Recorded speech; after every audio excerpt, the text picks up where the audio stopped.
Good evening, everyone, and welcome to Harambe. Tonight we have a very special guest. He is one of America's most respected scholars of any ethnic persuasion, having authored more books than any contemporary African-American scholar. He is chair of Temple University's African-American Studies Department, having started the first doctoral program in African-American studies ever. He is Dr. Molefi Kete Asante. Welcome to Harambe, Doctor. I'm delighted to be here. All Thank right, you. brother, let's cut right to the chase. Were the ancient Egyptians black?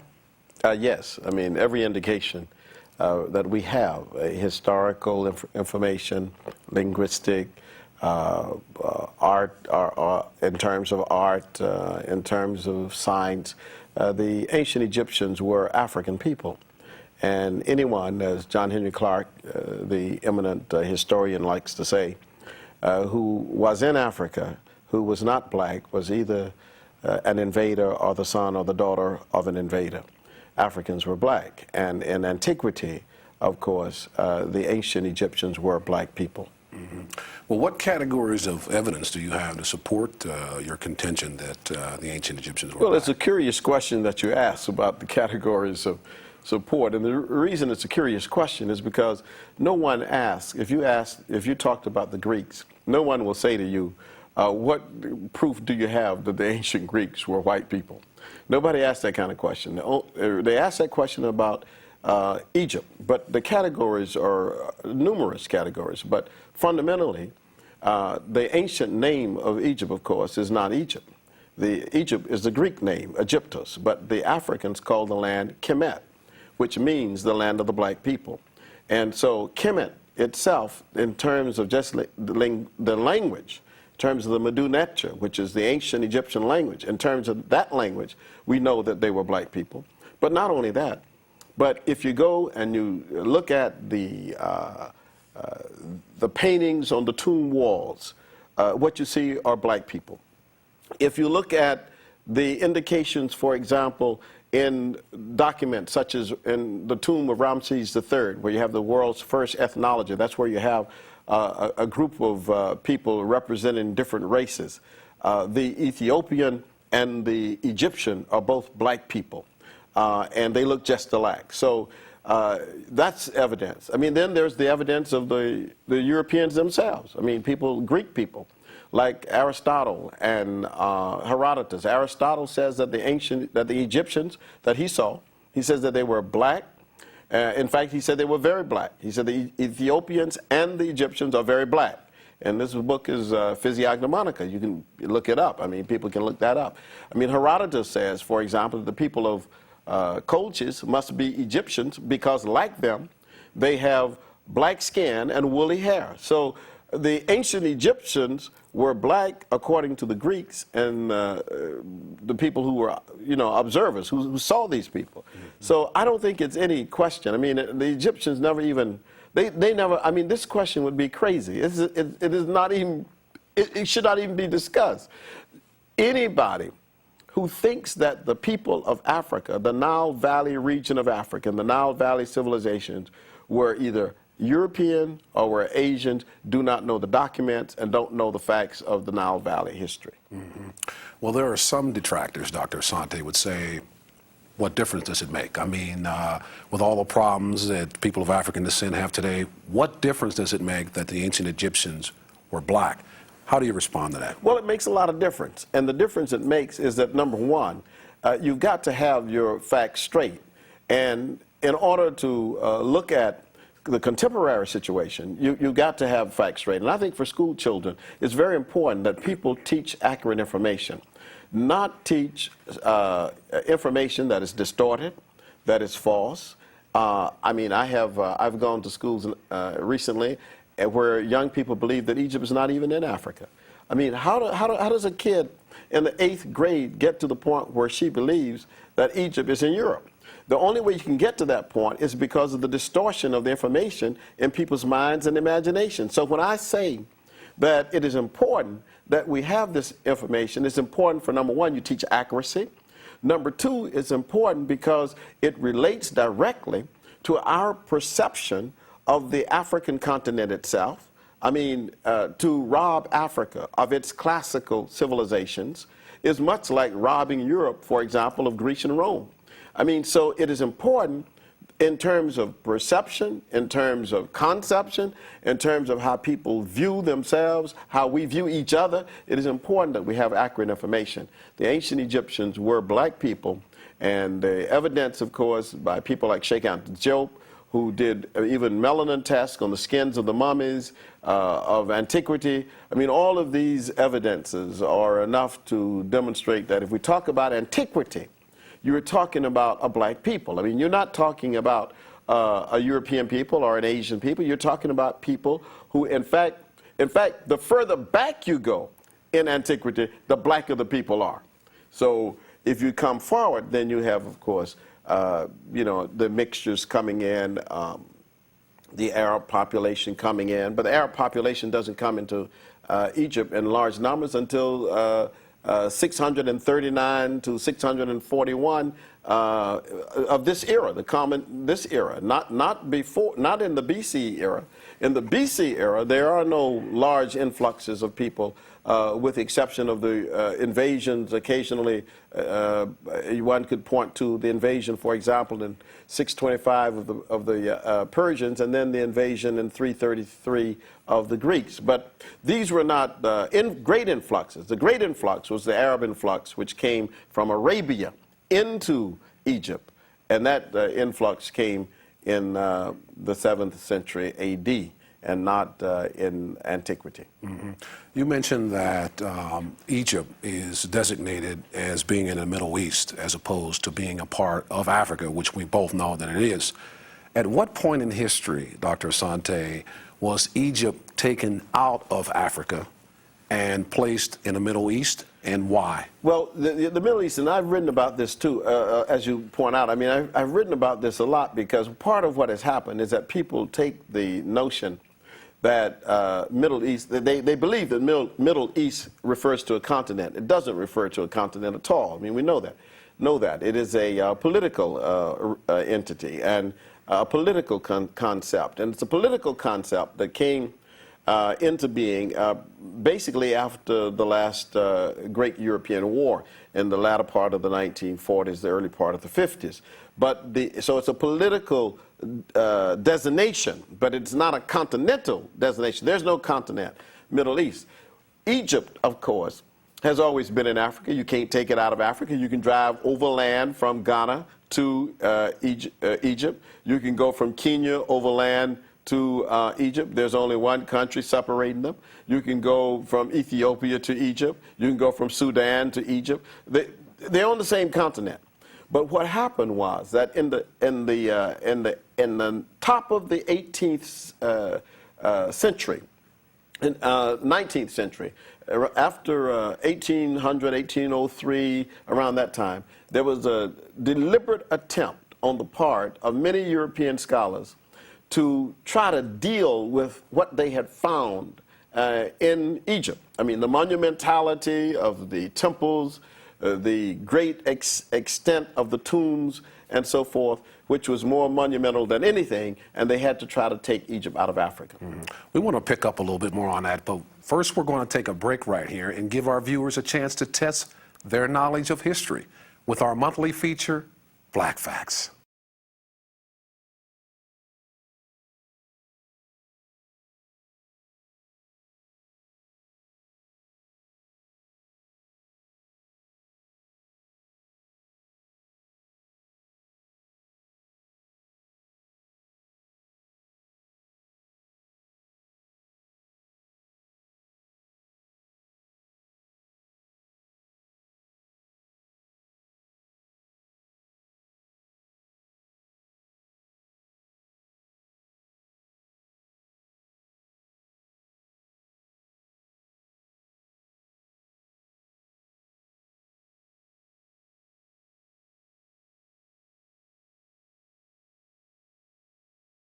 We're talking with Dr. Molefi Asante of Temple University. Doctor, you want to pick up on what you were talking about, taking Egypt out of Africa?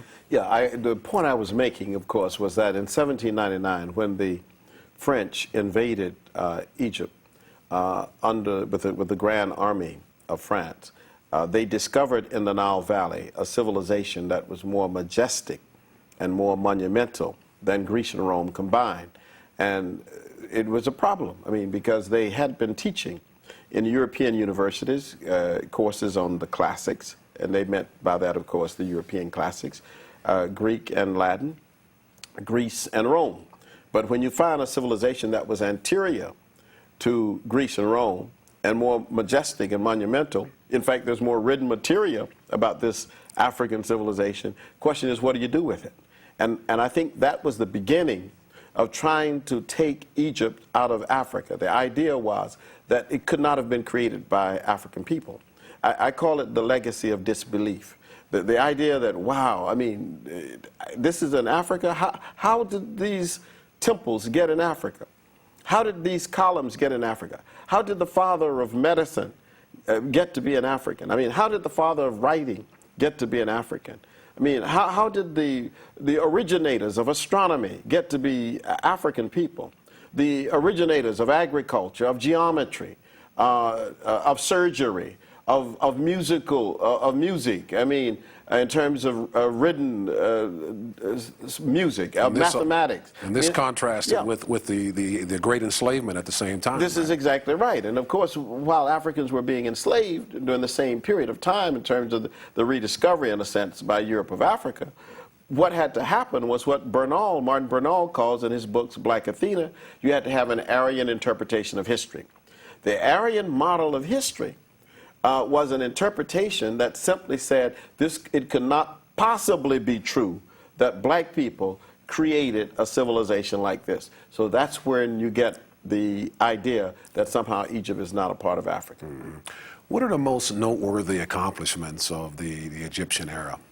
Well, I think that there are numerous accomplishments, but and you have to remember it was the ancient Egypt, of course, is the longest continuous civilization that we know of.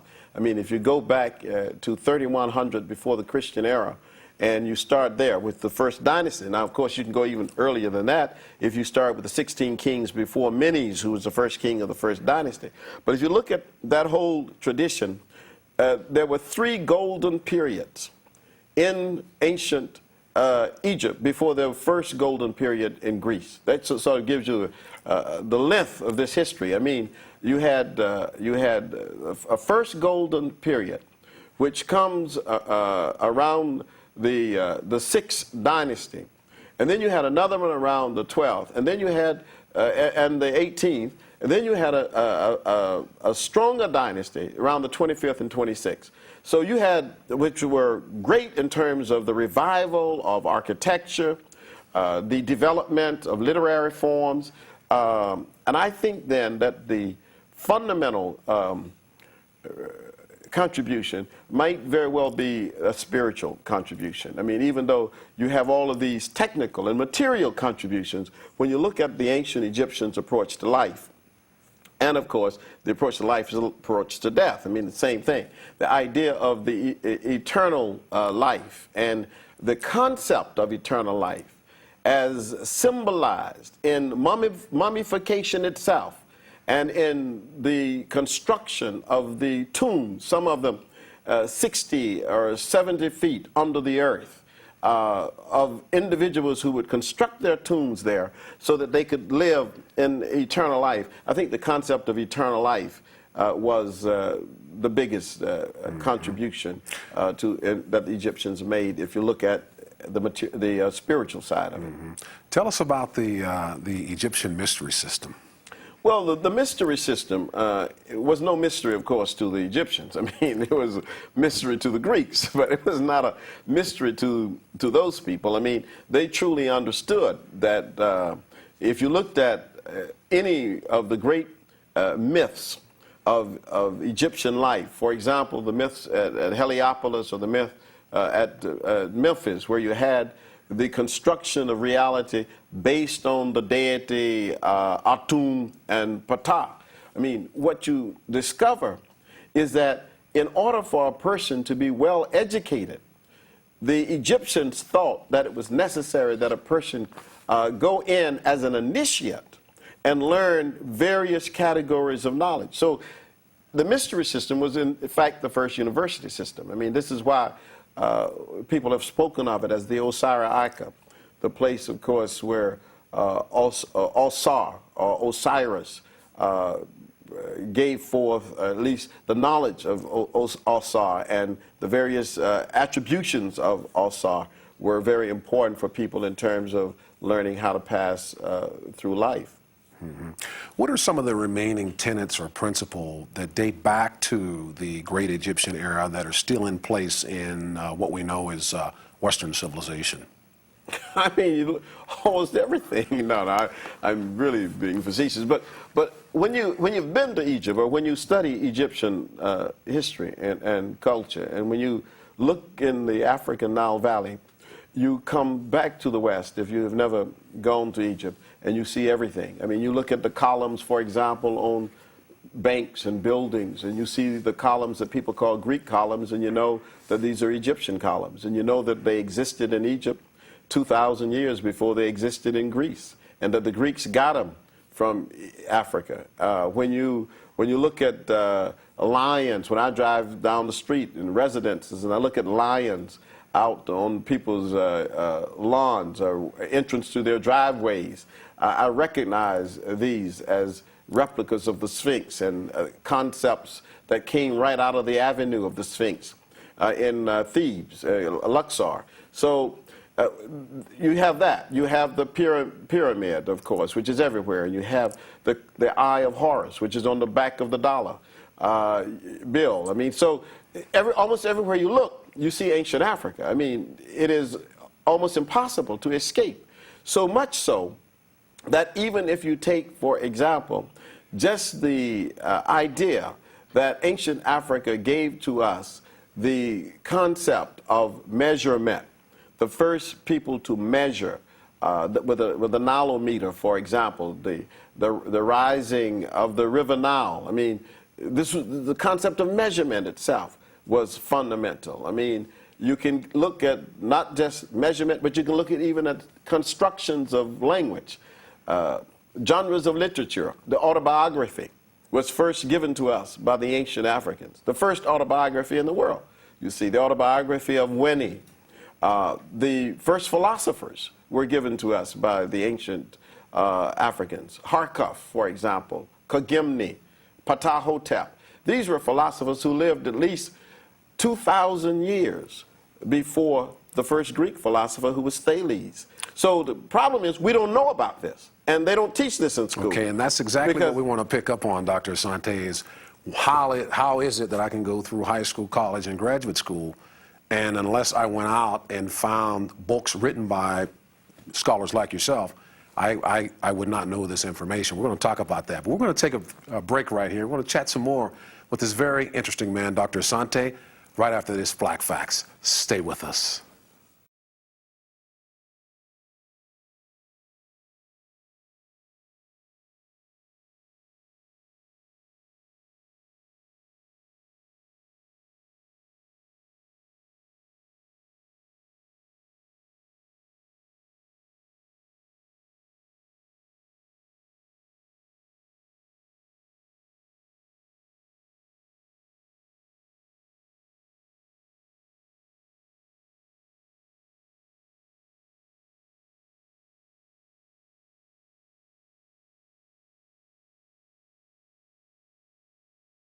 Dr. Asante, the structure of our education here in America, and I guess throughout Western civilization, is built on the foundations of the great Greek and Roman civilizations. What's wrong with that insofar as it relates to African Americans or people of African descent as well as people in general? Well, the United States of America, of course, is a heterogeneous nation. It's a pluralistic nation. It is a multicultural nation. It has never been a monocultural society. And so what's wrong with the way education is constructed in this society is that it is constructed on a monocultural basis. In other words, what has happened is that whites have developed an educational system which really starts with them. But of course, they're not the only people in the society. And we don't have an education system that is based on looking at a holistic picture of human culture. And so to start with Greece and Rome, which are very young civilizations compared, for example, to the African civilizations of Kemet, Egypt, and Nubia, and the Asian civilization of China and India, both really, actually. To start with Greece and Rome is really not to start with antiquity. It is to assume a starting place and to begin a construction of knowledge based on that, as if that is all you need to know. And of course, that is not all we need to know. I mean, if you only know that, you don't know very much. In fact, not only do you not know very much, you have a very distorted view of education, of knowledge, of culture, and you have almost no facts at all about the African past or African history or African people. Mm-hmm. I've heard you say on a lecture circuit, because you know I've followed you around quite a bit, and I've heard you say a number of times that African American students sit in the classroom, yet they sit outside of the classroom experience. What do you mean by that? Well, I mean they don't have a sense of ownership of the knowledge that's being presented in the classroom. The child sits in a mathematics class and believes that mathematics came from somebody else. That child doesn't believe that mathematics is derived out of her own history or his own history. I mean, when in fact, the earliest books of mathematics are African books, the Rhind Papyrus and the Moscow Papyrus. In fact, the earliest known mathematical abacus, calculator, was developed by the Asante people of Zaire 28,000 years ago.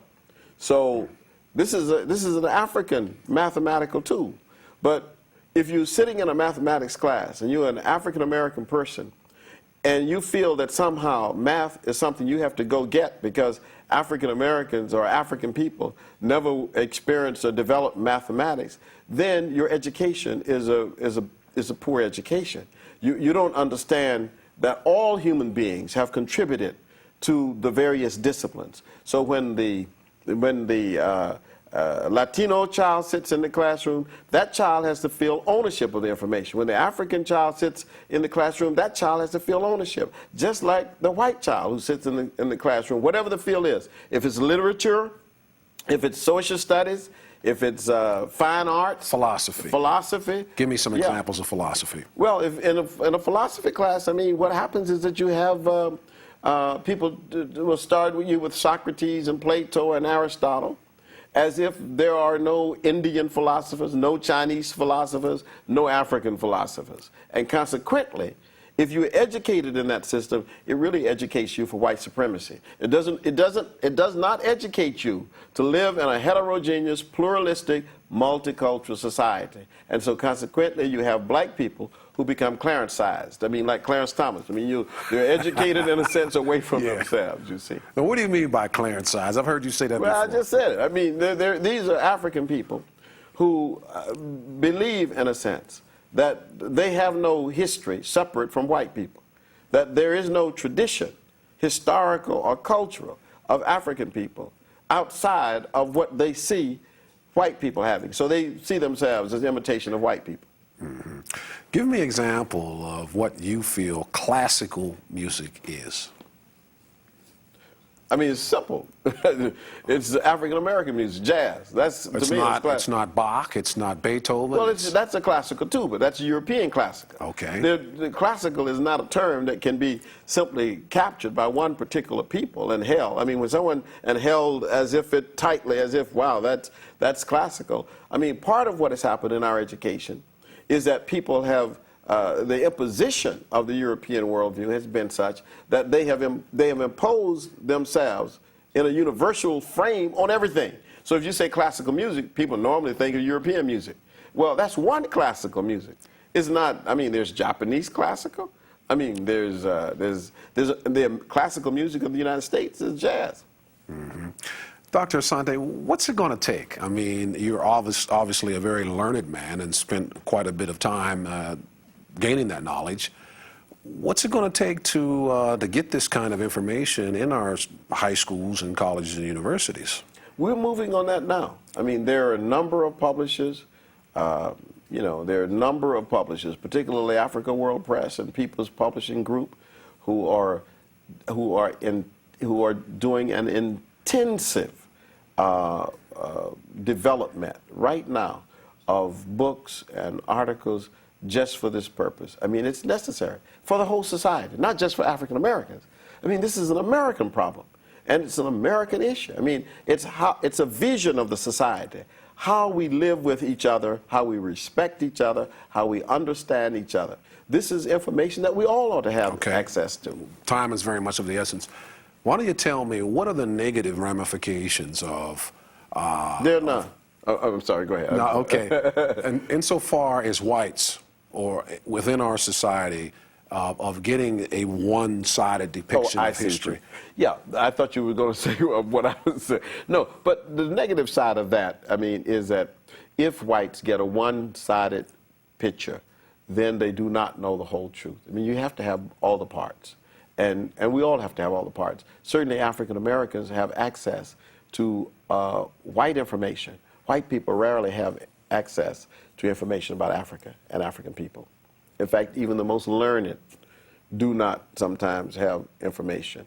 And so their learnedness is not learnedness in terms of a holism. It is only a particular knowledge. Mm-hmm. And let me just say this, as always, we welcome your comments, your constructive criticism, and program ideas. And you can write to us at the address on your screen. The address will be repeated during the credits at the end of our program. And we'd like to thank our guest here, Dr. Molefi Kete Asante. You got it going.